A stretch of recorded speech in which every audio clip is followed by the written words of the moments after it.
Hello everyone, ഞാൻ Dr.T.L.Xavier. പുതിയൊരു വീഡിയോയിലേക്ക് എല്ലാവർക്കും സ്വാഗതം. ഇന്നത്തെ വിഷയം കുമ്പളങ്ങ. കുമ്പളങ്ങ വെറും ഒരു പച്ചക്കറി മാത്രമായിട്ടല്ലേ നിങ്ങൾ കരുതിയിരിക്കുന്നത്. എന്നാൽ കുമ്പളങ്ങ പച്ചക്കറി മാത്രമല്ല കേട്ടോ, ഇതിന് ഒട്ടനവധി ഔഷധ ഗുണങ്ങളുണ്ട്. ഇത് ചേർത്ത് തയ്യാറാക്കുന്ന ഔഷധ യോഗങ്ങൾ നമ്മൾ ആയുർവേദത്തിൽ ഉപയോഗിച്ച് വരുന്നുണ്ട്. ഏതൊക്കെയാണെന്നല്ലേ എല്ലാം വിശദമായിട്ട് പറയാം. ഇത് പ്രധാനമായിട്ട് നമുക്ക് വെയിറ്റ് കുറയ്ക്കാൻ ഉപയോഗിക്കാം, അത് നിങ്ങൾക്ക് അറിയാലോ. പിന്നെ പ്രമേഹത്തിന് ഉപയോഗിക്കാം, ബുദ്ധിശക്തി വർദ്ധിക്കുന്നതിന്, ഹൈപ്പർ ആക്റ്റീവ് ആയിട്ടുള്ള കുട്ടികൾക്ക് വേണ്ടിയിട്ട്, അതുപോലെ ഓട്ടിസം കുട്ടികൾക്ക് മരുന്നൊക്കെ നിർദ്ദേശിക്കുമ്പോൾ അതിൻ്റെ കൂടെ പിന്നെ അഭിഘാതജമായിട്ട് എന്തെങ്കിലും ഇന്റേണൽ ഇഞ്ചുറീസ് ഒക്കെ ഉണ്ടായിട്ട് ഇന്റേണൽ ഓർഗൻസിനൊക്കെ എന്തെങ്കിലും ബ്ലീഡിങ്ങോ ചതവോ ഒക്കെ പറ്റുന്ന അത്തരം അവസ്ഥകളിൽ ഉപയോഗിക്കാം. അങ്ങനെ ഒട്ടനവധി ഉപയോഗങ്ങളുണ്ട്. വിരയ്ക്ക് പോലും ഇത് ഉപയോഗിക്കാനായിട്ട് പറ്റും. വിരശല്യത്തിന്, ബുദ്ധിശക്തി വർദ്ധിക്കുന്നതിന്, ഫിറ്റ്സിന്, അപസ്മാരത്തിന് ഒക്കെ ഉപയോഗിക്കാം. ഇതിനെപ്പറ്റിയെല്ലാം വിശദമായിട്ട് പറയാം. വീഡിയോ സ്കിപ്പ് ചെയ്ത് അവസാനം വരെ കാണുക. കണ്ടു കഴിഞ്ഞാൽ ലൈക്ക് ചെയ്ത് എല്ലാ ഗ്രൂപ്പുകളിലും ഷെയർ ചെയ്യണമെന്ന് അഭ്യർത്ഥിച്ചുകൊണ്ട് വീണ്ടും നമുക്ക് വീഡിയോയിലേക്ക് വരാം. ഓക്കെ, അപ്പോൾ അതായത് നമുക്ക് ബെനിൻകാസ ഹിസ്പിഡ എന്നാണ് കുമ്പളങ്ങയുടെ ബൊട്ടാനിക്കൽ നെയിം. ആഷ് ഗോർഡ് എന്ന് ഇംഗ്ലീഷിൽ വിളിക്കുന്നു. ഓക്കെ, കൂശ്മാണ്ടം എന്നാണ് സംസ്കൃത പേര്, കുമ്പളങ്ങ എന്ന് മലയാളത്തിൽ. ഓക്കെ, എല്ലാവർക്കും അറിയാലോ. കുമ്പളങ്ങയ്ക്ക് ഒരു വിലയില്ല നമുക്ക്, പക്ഷെ ഇത് മുഴുവൻ കേട്ട് കഴിഞ്ഞാൽ ഇതിന്റെ പ്രാധാന്യം നിങ്ങൾക്ക് മനസ്സിലാവും. ഇതിന്റെ ഇല നമ്മൾ കർക്കിടകത്തിലെ ഇലക്കറി, പത്തിലക്കറി കൂട്ടിലൊക്കെ ഒരു ഐറ്റാണ് കുമ്പളങ്ങയുടെ ഇല. എന്തുകൊണ്ടാണെന്ന് വെച്ചാൽ ഭയങ്കര നാരുകൾ, ഫൈബർ റിച്ച് ആണ്. നമ്മുടെ കുടൽമാലകളെ ശുദ്ധീകരിക്കുന്നതിന്, അതിൽ അടിഞ്ഞുകൂടിയിട്ടുള്ള പല ഇമ്പ്യൂരിറ്റീസിനെ ക്ലിയർ ഔട്ട് ചെയ്യുന്നതിന്, വാഷ് ഔട്ട് ചെയ്യുന്നതിന്, പുറമേക്ക് എലിമിനേറ്റ് ചെയ്യുന്നതിന് സഹായിക്കുന്നു. അതുവഴി ഒട്ടനവധി ഗുണങ്ങളുണ്ടോ, ഒന്നായിട്ട് പറയാം. അപ്പോൾ ഈ കർക്കിടകത്തിലെ പത്തിലത്തോരൻ വയ്ക്കുമ്പോൾ കുമ്പളങ്ങയുടെ ഇല എന്തിനാ ചേർക്കണേന്ന് ഇനി ചോദിക്കരുത്. അതായത് ഇതിൽ ധാരാളം നാരുകൾ അടങ്ങിയിരിക്കുന്നു. നമ്മുടെ കുടൽമാലകളെ ഒരു ബ്രഷ് കൊണ്ട് തുടച്ചു വൃത്തിയാക്കുന്ന പോലെ വൃത്തിയാക്കാനായിട്ട് സഹായിക്കുന്നു. കരളിന്റെ പ്രവർത്തനത്തെയും കിഡ്നിയുടെ പ്രവർത്തനത്തെയൊക്കെ ശരിയാക്കുന്നതിന് സഹായിക്കുന്നു. അതുകൊണ്ടാണ് ഈ കുമ്പളത്തിന്റെ അതിൽ പത്തിലത്തോരനില്, കറിയില്, പത്തിലക്കറിക്കൂട്ടില്, പത്തിലത്തോരനില് ചേർത്ത് ഉപയോഗിക്കുന്നത്. ഓക്കെ, അപ്പൊ ഇനി നമുക്ക് കുമ്പളങ്ങയുടെ ഉപയോഗങ്ങളിലേക്ക് വരാം. അതിനു മുമ്പ് ഈ കുമ്പളങ്ങയുടെ വിത്തില്ലേ, ഇപ്പൊ ഇല പറഞ്ഞ സ്ഥിതിക്ക് ഇനി വിത്ത് പറയാം. വിത്ത്, ഉണക്കിയ വിത്ത് ഉണ്ടല്ലോ, ഇത് നന്നായിട്ട് പൊടിച്ചത് ഒരു 1/4 ടീസ്പൂൺ പൊടി. ഇത് ചൂടുവെള്ളത്തിൽ കലക്കിയിട്ട് ദിവസേന രാവിലെയും രാത്രിയും പതിവായിട്ട് ഒരു 7 ദിവസം അടുപ്പിച്ച്, ഒരു 7 ദിവസം, ഒരാഴ്ചയെങ്കിലും അടുപ്പിച്ച് കഴിക്കണം. അത് കുട്ടികൾക്കായാലും വലിയവർക്കായാലും. ഈ വയറ്റിൽ അമൃതമായിട്ടുള്ള വിരശല്യം ഉണ്ടാവില്ലേ, അകൃമി, ഇത്തരം ബുദ്ധിമുട്ടുണ്ടാകുന്നവർക്ക്, ഇൻഡസ്റ്റൈനൽ വേംസ്, ഇത്തരം അവസ്ഥയിൽ ഒരു 7 ദിവസം അടുപ്പിച്ച് ഈ കുമ്പളങ്ങ കുരു ഉണക്കിയത് സൂക്ഷിക്കുക, പൊടിച്ച് സൂക്ഷിക്കുക. അത് നന്നായിട്ട് പൊടിച്ച് നന്നായിട്ട് ഉണക്കുക, നിഴലിലിട്ട് ഉണക്കുക. ഈ കുമ്പളങ്ങ വെച്ച് കഴിയുമ്പോൾ അതിൻ്റെ കുരു വെറുതെ കളയേണ്ടെന്ന് അർത്ഥം. അതെല്ലാം എടുത്തിട്ട് ഒരു തുണി വിരിച്ച് അത് നിഴലിലിട്ട് ഉണക്കുക. കുറച്ച് ദിവസം പിടിക്കും. അത് ഉണങ്ങി കഴിയുമ്പോൾ മിക്സിയിലൊന്ന് അടിച്ച് പൊടിച്ച് അരിച്ചെടുത്തിട്ട് കുഞ്ഞ ഡപ്പിലായിട്ട് അടച്ച് എയർ ടൈറ്റ് ജാറിൽ അടച്ച് സൂക്ഷിക്കുക. അതിൻ്റെ ഒരു 1/4 ടീസ്പൂൺ, ഒരു 1/4 ഗ്ലാസ് ചൂടുവെള്ളത്തിൽ കലക്കിയിട്ട് കാലത്ത് വെറും വയറ്റിലും അതേപോലെ രാത്രി ഭക്ഷണത്തിന് 1 മണിക്കൂർ മുമ്പും ഇത് പതിവായിട്ട് ഒരു 7 ദിവസം അടുപ്പിച്ച് കഴിച്ചാൽ വലിയവർക്കും കുട്ടികൾക്കും ഉണ്ടാകുന്ന വിരശല്യം ശമിക്കുന്നതിന് സഹായിക്കുന്നുണ്ട്. അപ്പൊ അങ്ങനെ ഒരു ഉപയോഗമില്ല. ഇനി ഒന്നൊന്നായിട്ട് പറയാട്ടോ. അപ്പോൾ ബെനിൻകാസ ഹിസ്പിഡ എന്നാണ് ബൊട്ടാനിക്കൽ നെയിം. ആഷ് ഗോർഡ് എന്ന് ഇംഗ്ലീഷിൽ വിളിക്കുന്നു, കൂശ്മാണ്ടം എന്ന് സംസ്കൃതത്തിൽ വിളിക്കുന്നു, മലയാളത്തിലെ കുമ്പളങ്ങ. ഇതിന്റെ രസഗുണവീര്യ വിഭാഗങ്ങൾ, അതായത് മധുരരസമാണ്, മധുര വിഭാഗമാണ്, ശീതവീര്യമാണ്, ഗുരുസ്നിഗ്ധ ഗുണമാണ്. ശീതവീര്യം, ഗുരുസ്നിഗ്ധ ഗുണം, മധുരരസം, മധുര വിഭാഗം. അതുകൊണ്ടാണ് ഇത് ഇത്തരം അവസ്ഥകളിലൊക്കെ പ്രവർത്തിക്കുന്നത്. ഓക്കെ, ഇത് പൈൽസിന് കൊടുക്കാം, കിഡ്നി പ്രോബ്ലത്തിന് കൊടുക്കാം, പ്രമേഹത്തിന് കൊടുക്കാം. ഇതെല്ലാം വിശദമായിട്ട് പറയാം. ഓക്കെ, അപ്പൊ നമുക്ക് ആദ്യമായിട്ട് നമുക്ക് ഈ ബുദ്ധിവികാസത്തിന്, അതല്ലെങ്കിൽ അപസ്മാരത്തിന്, ഫിറ്റ്സിന്, കുട്ടികൾക്ക് ഫിറ്റ്സ് ഒക്കെ വരുന്ന കുട്ടികൾക്ക് ഇതിന് മാത്രമല്ല കേട്ടോ, കുട്ടികൾക്ക് ഈ ഹൈപ്പർ ആക്റ്റീവ് ഒക്കെ ആയിട്ട് വരുന്ന കുട്ടികൾ, അതുപോലെ മിക്ക രോഗാവസ്ഥകളും, അങ്ങനെ മനസ്സുമായി ബന്ധപ്പെട്ട് രോഗാവസ്ഥകൾ, അമിത ശരീരഭാരമായിട്ട് വരുന്ന കുട്ടികൾക്ക്, ഈ ഓട്ടിസം കുട്ടികൾക്കൊക്കെ മരുന്നുകൾ നിർദ്ദേശിക്കുമ്പോൾ അതിന്റെ കൂടെ കുമ്പളങ്ങ നീരും കൂടി പലപ്പോഴും പറയാറുണ്ട്. നിങ്ങൾ ശ്രദ്ധിച്ചിട്ടുണ്ടാവും അത് അല്ലേ? അപ്പൊ അത് എന്തുകൊണ്ടാണെന്ന് വെച്ച് കഴിഞ്ഞാൽ ഇതിന് ഇത്തരം ഗുണങ്ങൾ ഉള്ളതുകൊണ്ടാണ് അത് ചേർക്കുന്നത്. അപ്പോൾ ഈ അപസ്മാരമുള്ള കുട്ടികൾക്ക് എങ്ങനെ കൊടുക്കേണ്ടത് വെച്ച് കഴിഞ്ഞാൽ, ഇത് കുമ്പളങ്ങ ഇടിച്ചു പിഴിഞ്ഞ നീര് ഒരു 15 മില്ലി എടുക്കുക. 15 മില്ലി കുമ്പളങ്ങ നീരിൽ ഒരു 1/4 ടീസ്പൂൺ ഇരട്ടിമധുരം പൊടിച്ചത്, ഇരട്ടിമധുരത്തിന്റെ പൊടി, 15 മില്ലി സ്വരസം, അതായത് കുമ്പളങ്ങ ഇടിച്ചു പിഴിഞ്ഞ നീര്, അല്ലെങ്കിൽ മിക്സിയിൽ അരിച്ചെടുത്ത ജ്യൂസ്, തനി നീരിട്ടോ, വെള്ളം ചേർക്കരുത്. അത് 15 മില്ലിയിലേക്ക് 1/4 ടീസ്പൂൺ നല്ല fine powder, super fine powder, ഇരട്ടിമധുരം. നിങ്ങൾക്ക് ഓൺലൈനൊക്കെ വാങ്ങിക്കാൻ കിട്ടും, ഇരട്ടിമധുരം പൊടിയായിട്ട് തന്നെ വാങ്ങിക്കാൻ കിട്ടുന്നുണ്ട്. അതിനെപ്പറ്റി അന്വേഷിച്ച് ബേജാറാവണ്ട. ഓക്കെ, കഴിഞ്ഞ ദിവസം ഇരട്ടിമധുരത്തിനെ പറ്റി മുൻപ് വീഡിയോ ഇട്ടപ്പം ഇരട്ടിമധുരം എവിടെ കിട്ടും, പൊടിച്ച് കിട്ടും, മുഴുവനോടെ കിട്ടും, എങ്ങനെ എടുക്കേണ്ടതെന്ന് ചോദിച്ചാൽ അതിപ്പോൾ ഓൺലൈനിൽ ഇഷ്ടംപോലെ വാങ്ങിക്കാൻ കിട്ടും, ആമസോണിലൊക്കെ കിട്ടുന്നുണ്ട്. ഓക്കെ, അപ്പോൾ അതിന്റെ പൊടി ഒരു 1/4 ടീസ്പൂണും ഈ കുമ്പളങ്ങയുടെ നീര്, തനി നീര്, വെള്ളം ചേർക്കാതെ അടിച്ചെടുത്ത നീര് 15 മില്ലി, അത് മിക്സ് ചെയ്ത് ചെയ്തിട്ട് കാലത്തും രാത്രിയും ഭക്ഷണശേഷം കുട്ടികൾക്കൊക്കെ കൊടുക്കുകയാണെങ്കിൽ വലിയവർക്കും ഉപയോഗിക്കാം. ഈ ഫിറ്റ്സ്, അപസ്മാരം എന്ന് പറയുന്ന രോഗാവസ്ഥ നിയന്ത്രിച്ച് നിർത്തുന്നതിന്. എന്താ വെച്ചാൽ ഇതിൽ പറയുന്ന, എൻ്റെ ഈ ചാനലിൽ പറയുന്ന എല്ലാ ഔഷധങ്ങളും അതുകൊണ്ട് മാത്രം എല്ലാ രോഗങ്ങളും പൂർണ്ണമായിട്ട് മാറും എന്ന് ഞാൻ അവകാശപ്പെടുന്നില്ല. ഇത് അതിന് സഹായകമാകും എന്ന് ഇടയ്ക്കിടയ്ക്ക് പറയുന്നത് അതുകൊണ്ടാണ് കേട്ടോ. കാരണം ഇത് അതിന് ഹെൽപ്പ് ചെയ്യും, സപ്പോർട്ട് ചെയ്യും. നിങ്ങൾ നിങ്ങളുടെ അടുത്തുള്ള ആയുർവേദ ഡോക്ടറെ സമീപിച്ച് നിങ്ങളുടെ രോഗാവസ്ഥയ്ക്ക് വേണ്ടതായ ചികിത്സകൾ സ്വീകരിക്കേണ്ടതാണ്. ഇത് അതിനെ സപ്പോർട്ട് ചെയ്യുന്നതാണ്. പിന്നെ മറ്റു ചികിത്സകളുടെ കൂടെ ഇതിൽ പറയുന്ന, ഈ ചാനലിൽ പറയുന്ന എന്ത് ഔഷധങ്ങൾ ഉപയോഗിക്കുമ്പോൾ നിങ്ങൾ ഏത് ഡോക്ടറുടെ ട്രീറ്റ്മെന്റ് എടുക്കുന്നോ ആ ഡോക്ടറുടെ അറിവോടും അനുഭവത്തോടും സമ്മതത്തോടും കൂടെ മാത്രമേ ഉപയോഗിക്കാൻ പാടുള്ളൂ എന്ന് ഞാൻ അറിയിക്കുകയാണ്. ഓക്കെ, നമുക്ക് വീഡിയോ തുടരാം. അപ്പോൾ അപസ്മാരം, ഫിറ്റ്സ് എന്ന് പറയുന്ന രോഗാവസ്ഥയിൽ 15 മില്ലി തനിനീരിൽ 1/4 ടീസ്പൂൺ ഇരട്ടിമധുരപ്പൊടി കലക്കി ചേർത്ത് കാലത്തും രാത്രിയും ഭക്ഷണശേഷം പതിവായിട്ട് സേവിക്കാമെങ്കിൽ ആ രോഗാവസ്ഥ നിയന്ത്രിച്ച് നിർത്തുന്നതിന്, അതിന്റെ തവണകൾ ഇന്റർവെൽ കൂട്ടിക്കൊണ്ടിരുന്നതിന്, അതിന്റെ ഇന്റൻസിറ്റി കുറയ്ക്കുന്നതിന്, അതുകൊണ്ടുള്ള ബുദ്ധിമുട്ടുകൾ കുറയ്ക്കുന്നതിന് സഹായകമാകുന്നുണ്ട്. ഓക്കെ, ഇതുപോലെ കുമ്പളങ്ങി നീരെടുത്തിട്ട് പല ഔഷധങ്ങളും കുഞ്ഞു കുട്ടികൾക്ക്, ഈ ഹൈപ്പർ ആക്റ്റീവ് ആയിട്ടുള്ള ഓട്ടിസം കുട്ടികൾക്കൊക്കെ മരുന്നുകൾ നിർദ്ദേശിക്കുമ്പോൾ ഇതുപോലെ കുമ്പളങ്ങി നീര്, തനിനീര് 15 മില്ലി നീരെടുത്തിട്ട് അതിൽ ചേർത്ത് കൊടുക്കാനായിട്ട് നിർദ്ദേശിക്കാറുണ്ട്. എന്താ വെച്ച് കഴിഞ്ഞാൽ ഇതിൽ ഈ അമിതമായിട്ടുള്ള കഫത്തിനെ കുറയ്ക്കുന്നതിന്, ശരീരഭാരം കുറയ്ക്കുന്നതിന് ഒക്കെ കഴിയുന്നുണ്ട്. ഇതിന് മധുരരസമാണ്, സ്നിഗ്ധ ഗുണമാണ്. അപ്പൊ അതുകൊണ്ട് പ്രത്യേകിച്ച് കുട്ടികളുടെ അവർക്ക് നല്ല സാത്മ്യാണ് സംഗതി. ഓക്കെ, ഇനി ഇത് ഉപയോഗിക്കുന്ന മറ്റവസ്ഥകളൊക്കെ പറഞ്ഞുതരാം. അപ്പൊ വിത്തിന്റെ ഗുണം പറഞ്ഞു, നമുക്ക് സ്വരസം എടുത്തിട്ട് ഫിറ്റ്സിന് ഉപയോഗിക്കാന്ന് പറഞ്ഞു. അതുപോലെ ഇനിയുണ്ട് ട്ടോ, ഒന്നൊന്നായിട്ട് പറയാൻ ഒരുപാടുണ്ട്.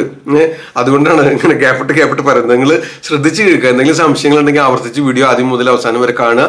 എല്ലാ ഗ്രൂപ്പുകളിലേക്കും ഷെയർ ചെയ്ത് കൊടുക്കുക. ഓക്കെ, പൈൽസ് രോഗികൾക്ക് ഇത് പ്രയോഗിക്കാം. അത് പറയാം അടുത്തായിട്ട്. പൈൽസിന് എങ്ങനെയാ വർക്ക് ചെയ്യാന്നറിയോ? എന്താണെന്ന് വെച്ച് കഴിഞ്ഞാൽ ഇതിന് ഈ മധുര ശീത സ്നിഗ്ധ ഗുണങ്ങളല്ലേ.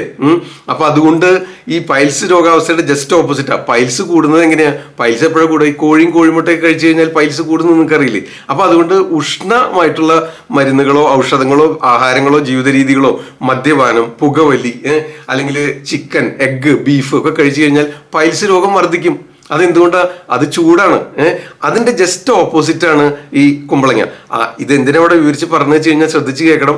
നിങ്ങൾക്ക് ആയുർവേദ മരുന്നുകൾ എങ്ങനെയാണ് പ്രവർത്തിക്കുന്നത്, എങ്ങനെയാണ് തിരഞ്ഞെടുക്കുന്നത് എന്ന് മനസ്സിലാക്കാൻ കൂടി സഹായിക്കുന്ന ഒരു ടിപ്പിക്കൽ എക്സാമ്പിൾ ആണിത്. അതുകൊണ്ടാണ് ഇത് ആവർത്തിച്ച് പറയുന്നത്. ഓക്കെ, ശ്രദ്ധിച്ച് കേൾക്കുക. അപ്പോൾ പൈൽസ് രോഗം രോഗം കൊണ്ട് ഉഷ്ണമായിട്ടുള്ള ഭക്ഷണങ്ങൾ കഴിക്കുമ്പോൾ കൂടുന്നുള്ളത് നിങ്ങൾക്ക് എല്ലാവർക്കും അറിയാം. ചിക്കനും എഗ്ഗൊക്കെ നിങ്ങൾ പലപ്പോഴും കഴിക്കില്ല.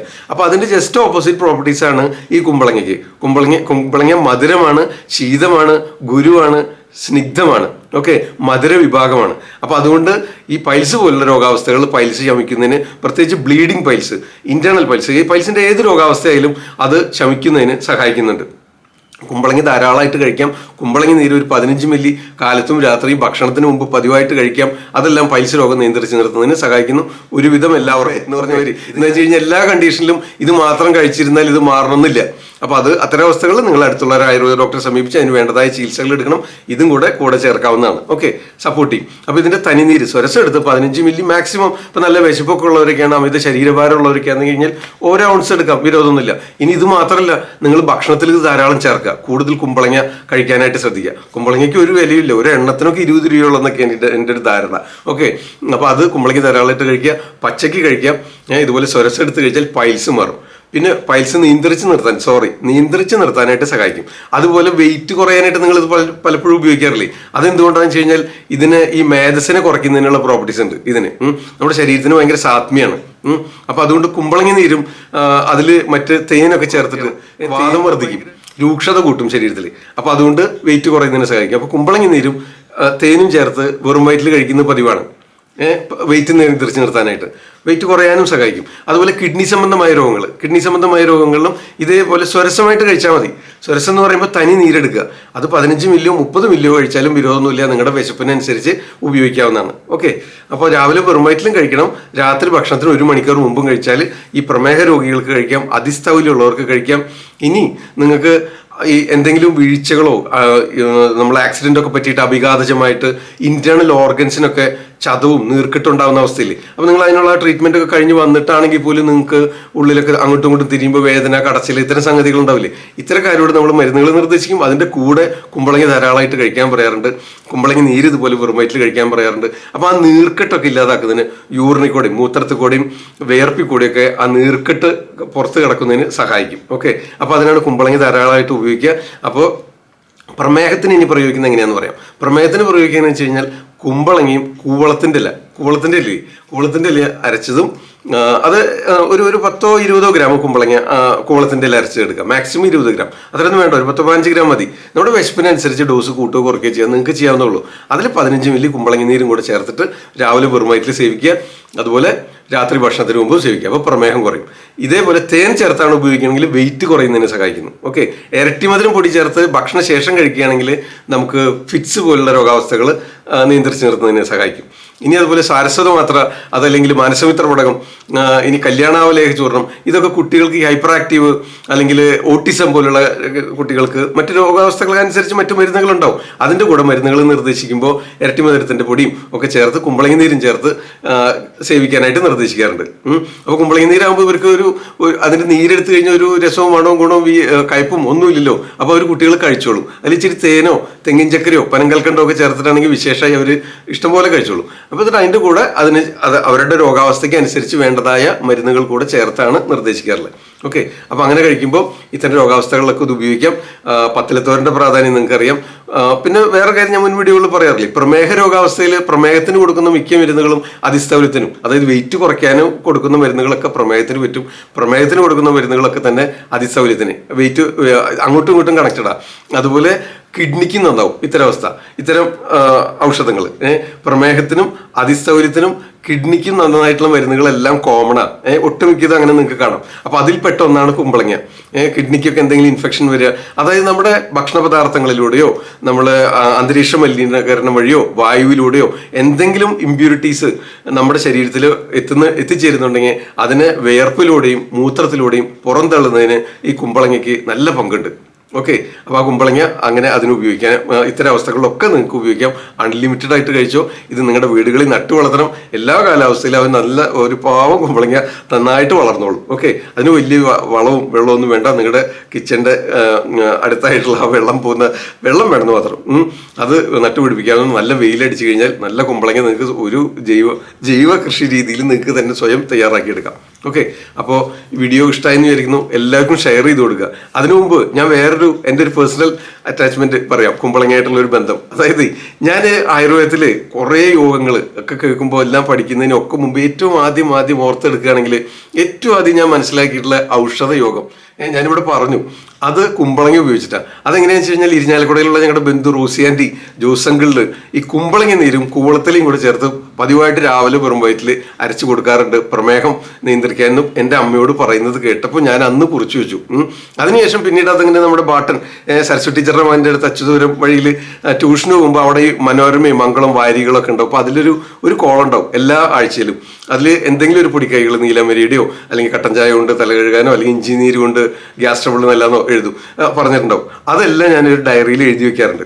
അപ്പോൾ അതങ്ങനെ സൂക്ഷിച്ചു വെക്കും. പിന്നെ അപ്പോൾ അതിൻ്റെ തുടക്കം ഇവിടെ നിന്നാണ്. ഈ റോസിയൻ്റെയാണ് ഫസ്റ്റ് ഒരു കോമ്പിനേഷൻ, ഒരു ആയുർവേദ യോഗം എൻ്റെ മനസ്സിൽ വിത്ത് പാകി എന്ന് പറയാം. അപ്പോൾ അത് കഴിഞ്ഞ് പിന്നീട് ഞാനിത് ആയുർവേദത്തിനൊക്കെ ചേർന്ന് പഠിച്ചു വന്നപ്പോൾ ഇതൊക്കെ പലതും ആയുർവേദ ഗ്രന്ഥങ്ങളിൽ പറഞ്ഞിട്ടുള്ളതാ. അപ്പൊ നമുക്ക് മനസ്സിലായി ഇതൊന്നും വാരികളിൽ നിന്ന് ആയുർവേദത്തിലേക്ക് എടുത്തില്ല, ആയുർവേദ ഗ്രന്ഥങ്ങളിൽ നിന്ന് വാരികളിൽ വന്നതെന്ന് മനസ്സിലായി. അതായത് കോഴിയാണോ കോഴിമുട്ടയാണോ ആദ്യം ഉണ്ടായെന്നുള്ള സംശയം ഇനി ഉണ്ടാവില്ല. ചെറിയൊരു ഓർമ്മ വന്നപ്പോൾ നിങ്ങളോട് പങ്കുവെച്ചു എന്ന് മാത്രം. എനിക്ക് വരുന്ന സന്തോഷമൊക്കെ നിങ്ങളോട് പങ്കുവെക്കണ്ടേ. ഓക്കെ, എല്ലാവരും ഹാപ്പി അല്ലേ? അപ്പോൾ വീഡിയോ ഇഷ്ടമായെന്ന് വിചാരിക്കുന്നു. ഒന്നും കൂടെ ആവർത്തിച്ച് കാണുക. എന്തെങ്കിലും സംശയങ്ങളുണ്ടെങ്കിൽ 2-3 ആവർത്തി കാണുക. എല്ലാവർക്കും ഷെയർ ചെയ്ത് കൊടുക്കുക. ഇത്തരം വീഡിയോകൾ ഇഷ്ടമായെന്നുണ്ടെങ്കിൽ ഈ ചാനൽ ഇതേവരെ സബ്സ്ക്രൈബ് ചെയ്യാത്തവർ ഈ വീഡിയോ കാണുന്നുണ്ടെങ്കിൽ തീർച്ചയായിട്ടും സബ്സ്ക്രൈബ് ചെയ്യുക. അതിനായിട്ട് താഴെയുള്ള റെഡ് ബട്ടൺ പ്രസ് ചെയ്ത് തൊട്ടടുത്തുള്ള ബെല്ലൈക്കണും ഓൾ നോട്ടിഫിക്കേഷൻ എനേബിൾ ചെയ്യുക. അപ്പോൾ ഡെയിലി രാത്രി 9 മണിക്ക് നമ്മൾ പോസ്റ്റ് ചെയ്യുന്ന വീഡിയോൻ്റെ ലിങ്ക് നോട്ടിഫിക്കേഷൻ ആയിട്ട് നിങ്ങൾക്ക് ലഭിക്കും. ഓക്കെ, അപ്പോൾ വീഡിയോ നിങ്ങൾക്ക് കാണാം. എല്ലാവർക്കും ഷെയർ ചെയ്യാം, ലൈക്ക് ചെയ്യാൻ മറക്കരുത്. ഓക്കെ, അപ്പോൾ തൽക്കാലം നിർത്തുന്നു. നന്ദി, നമസ്കാരം. ഞാൻ ഡോക്ടർ സേവിയർ. മറ്റൊരു വീഡിയോയിൽ നാളെ രാത്രി 9 മണിക്ക് വീണ്ടും കാണാം. ആദ്യം ആയുർവേദം.